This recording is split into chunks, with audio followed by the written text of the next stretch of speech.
আসসালামু আলাইকুম। স্বাস্থ্য ও পরিবার কল্যাণ মন্ত্রণালয়, স্বাস্থ্য সেবা বিভাগ, অফিস সহকারী কাম কম্পিউটার মুদ্রাক্ষরিক এবং 60 মুদ্রাক্ষরিক কাম কম্পিউটার অপারেটর একই প্রশ্ন ছিল। 26 সেপ্টেম্বর 2025 লিখিত পরীক্ষা হয়েছে।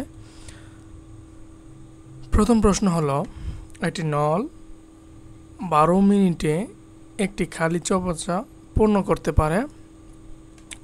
অপর একটি নল প্রতি মিনিটে 14 লিটার পানি বের করে দেয়।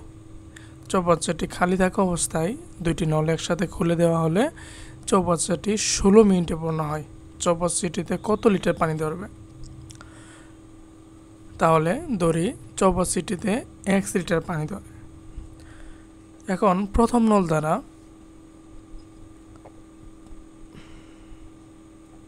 12 মিনিটে পূর্ণ করে এক অংশ, অর্থাৎ সম্পূর্ণ অংশ। তাহলে 1 মিনিটে পূর্ণ করে 1/12 অংশ। আবার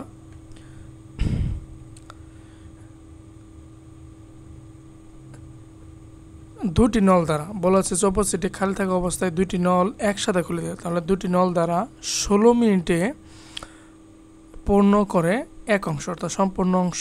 1 মিনিটে করে হলো কি 1/16 অংশ। তাহলে 1 মিনিটে পানি বের করে হলো 1/12 মাইনাস হচ্ছে কি 1/16, অর্থাৎ 1/48 অংশ 1 মিনিটে পানি বের করে দেয়।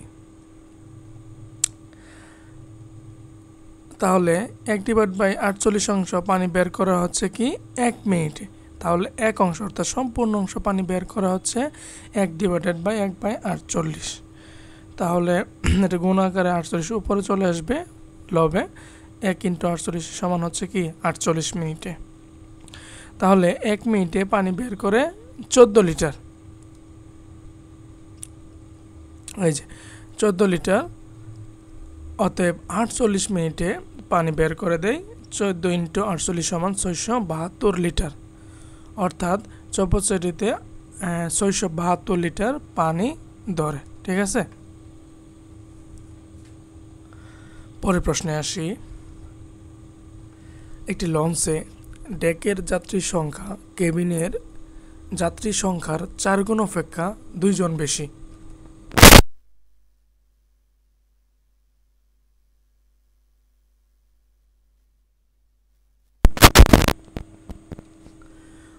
মাথাপিছু কেবিনের ভাড়া ডেকের ভাড়া দেখুন।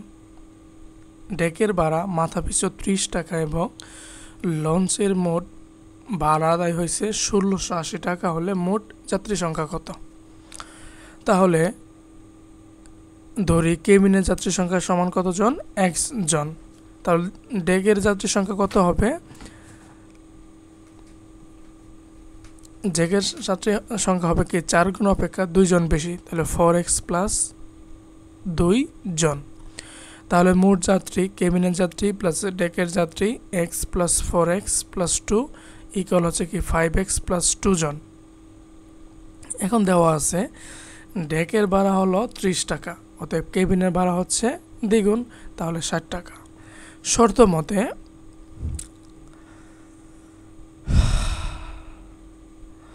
ডেকের মাথাপিছু ভাড়া 30 টাকা এবং লঞ্চের মোট ভাড়া আদায় হচ্ছে কি 1680 টাকা। তাহলে 60x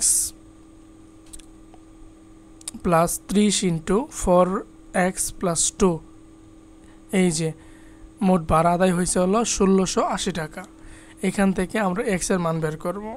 তাহলে 60x + 120x + 30 2 হচ্ছে 60 ইকুয়াল 1680। এখান থেকে x এর মান বের হয়ে যাবে 9 জন। x মানে কি? x মানে হচ্ছে কেবিনের যাত্রী সংখ্যা 9 জন এবং ডেকের যাত্রী সংখ্যা হচ্ছে কি 4 নং 36 আর 2 হচ্ছে 38 জন। মোট যাত্রী সংখ্যা তাহলে কি 38 + 9 হলো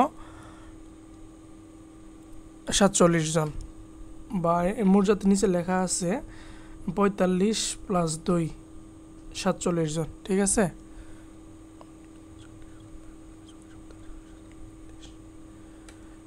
পরের প্রশ্নে আসি। উৎপাদকে বিশ্লেষণ করুন।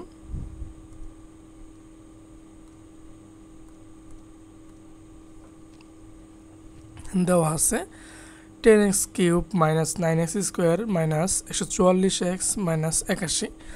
এটা ভাগশেষ উপপাদ্য দিয়ে করলে ভালো হয়। তাহলে এফ অফ এক্স ইকুয়াল এটা যেটা দেওয়া আছে। এখন ভাগশেষ উপপাদ্য মানে কি, আমাদের জিরো নিয়ে আসতে হবে। তাহলে এক্স এর পরিবর্তে যদি -3 বসাই তাহলে কি পুরোটা জিরো হয়ে যাইতেছে। এটা আমাদের একটু ঝামেলা লাগে যে কি বসাবো এক্স এর পরিবর্তে বা ওয়াই এর পরিবর্তে। তাহলে হইতেছে কত, এক্স প্লাস 3, তাই এটা মাইনাস আছে প্লাস হয়ে যাবে, x plus 3 F of x এর কি একটি উৎপাদক। তারপরে কেমন তৃতীয় লাইনে আসবো, এক্স প্লাস 3 নিলে দরকার হচ্ছে 10x পাওয়ার 3, তাহলে নিতে হবে 10 স্কোয়ার, 10x পাওয়ার 3 হয়ে গেল। এরপর বাকি থাকে হলো কি 3 দ্বারা গুণ, তাহলে 30x square plus 30x square নিয়ে নিলাম। এরপরে আবার লিখবো কি এক্স প্লাস 3। এখন দরকার ছিল হলো -9x স্কোয়ার, লিখে ফেলছে কি মানে হয়ে গেছে হিসাবে যে প্লাস 30x স্কোয়ার। তাহলে বাদ দিতে কত হবে, এর সাথে আরও মানে যোগ করলে হয় বা বিয়োগ করলে হয় যে -39।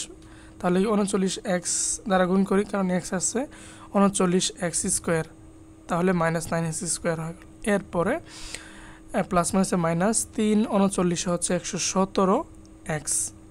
এরপরে পরের উৎপাদক লিখবো হলো এক্স প্লাস 3। এখন দরকার ছিল হচ্ছে -144, হয়ে গেছে -117, লাগে হচ্ছে -27। তাহলে 27 দ্বারা গুণ করে দেয়, তাহলে 27x প্লাস মাইনাসে -3 27 হচ্ছে 81।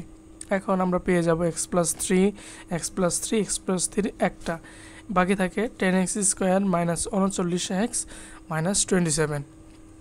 ওকে, এখন আবার 27 এর সাথে 10 আছে, অর্থাৎ 270 হয়ে যায়। এটাকেও উৎপাদক বিশ্লেষণ করতে হবে।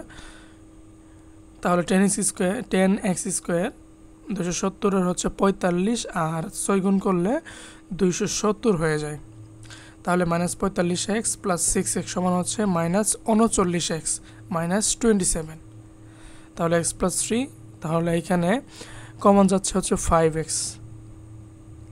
কমন গেলে 2x মাইনাস 9 প্লাস 3 কমন নিলে হচ্ছে 2x মাইনাস 9। তাহলে একটা উৎপাদক হবে 2x মাইনাস 9, আর একটা হচ্ছে কি 5x প্লাস 3। আচ্ছা, পরেরটা হচ্ছে ওই যারা আমরা ভাগশেষ মিডল টার্ম করে থাকি, এভাবেও করা যায়, যার যেটা পছন্দ হতে পারে। দুই নিয়মে করে রাখছি, স্ক্রিনশট নিয়ে রাখতে পারেন। পরেরটাতে আসি, x প্লাস 1/x ইকুয়াল 5 হলে x divided by x square plus x plus 1 এর মান নির্ণয় করো। তাহলে হরে দেওয়া আছে x square plus x plus 1, তাহলে এখানে লেখা যাবে যে x square plus 1 plus x।